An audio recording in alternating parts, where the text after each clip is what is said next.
সীমান্তের ইয়াবা বাণিজ্য, যখন তখন মারধর সহ নানা বিষয়ে সীমান্তবর্তী কক্সবাজার ৪ আসনের সাবেক সংসদ সদস্য আব্দুর রহমান বদির ক্ষেত্রে ওপেন সিক্রেট। তার হাতে ইতিপূর্বে লাঞ্ছিত হয়েছেন নিজ দলের নেতা, সাংস্কৃতিক কর্মী, আইনজীবী, এমনকি সরকারি কর্মকর্তারাও। তবে স্বজনদের নিয়ে ইয়াবা কারবারের অভিযোগেই দেশব্যাপী সবচেয়ে আলোচনায় ছিলেন তিনি।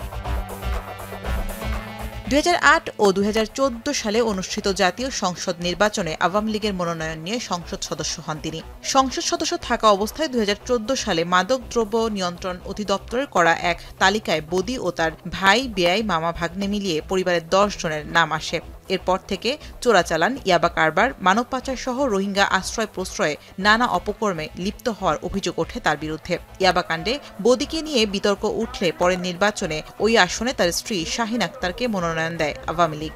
স্ত্রী সংসদ সদস্য হলেও সব জায়গায় অঘোষিত এমপি হিসেবে দাপট ছিল বদির। স্ত্রীর সভা সমাবেশে অংশগ্রহণ থেকে শুরু করে প্রায় সব কাজই করতেন তিনি। বদির ভয়ে মুখ খোলার সাহস পেতেন না কেউ। সেই বদি অবশেষে র্যাবের হাতে ধরা পড়ার পর মুখ খুলতে শুরু করেছেন স্থানীয়রা। পর্যটন জেলা, এটাকে সে তার যে নাম সুনাম এই শহরের, এই জেলার, এটা সে ধ্বংস করে। তার ভাই এবং তার সমস্ত নিকট আত্মীয়, রক্তের আত্মীয়রা সবাই ইয়াবার সাথে সম্পৃক্ত আছে। তার দলের নেতাকর্মীরা ইয়াবার সাথে সম্পৃক্ত ছিল। ২০১৮ সালে আইনশৃঙ্খলা বাহিনীর মাদক বিরোধী অভিযানের মধ্যে কথিত বন্দুক যুদ্ধে নিহত হন বদির বেয়াই।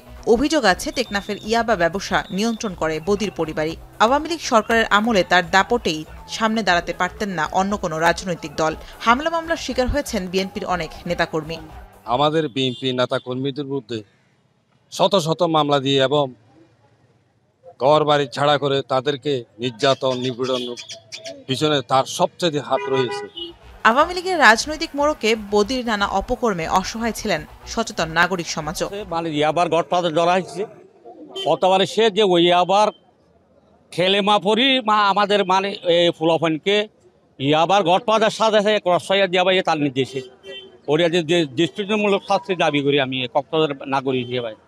সবশেষ ৫ আগস্ট আওয়ামী লীগ সরকারের পতনের পর টেকনাফের বিএনপি নেতা মোহাম্মদ আবদুল্লাহ মালিকানাধীন শিপিং সেন্টারে সশস্ত্র হামলা ও হত্যা চেষ্টার অভিযোগ ওঠে বদির বিরুদ্ধে। এই ঘটনায় দায়েরকৃত মামলায় মঙ্গলবার রাতে চট্টগ্রামের র্যাবের হাতে গ্রেপ্তার হন বদি। এখন কক্সবাজার। ২৫০টিরও বেশি ডিজাইন অপশন নিয়ে ওয়ালটন স্মার্ট ফ্রিজ, বোঝে আপনার প্রয়োজন।